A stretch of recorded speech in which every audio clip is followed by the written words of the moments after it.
Meanwhile, coffee farmers in Kiambu County say cooperative societies were levying unrealistic fees that should be investigated. This emerged during a public participation forum by the Agriculture Committee of the National Assembly that also called for representation in key coffee institutions, subsidizing inputs and enhancing extension services.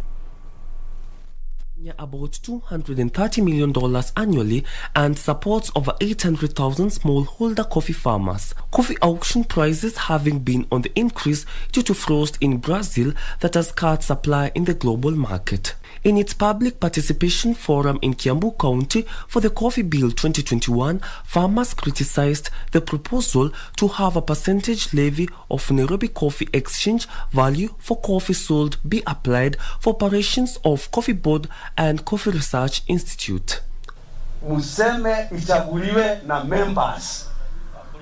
Kwa sababu ikiwa appointed by the president, watakuwa wana pledge loyalty to the president.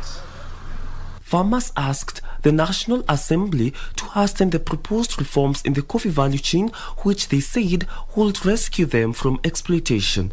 Mkulima versus the consumer. Yes. Kwa sababu huyu mtu yuko hapa katikati ni hatari. To improve coffee production, farmers petitioned for an increase in funds for subsidizing farm inputs and enhancing extension services. Kama kuna wengine hawakupata nafasi ya kuja hapa, wapatiene submission zao zitufikie ili kila mtu na wazo lake tupate kuliona na tuweze kutia zote maanani. Legislators said the bill proposes to revive the Coffee Board of Kenya and Coffee Research Institute, which will work closely with county governments in promoting coffee production.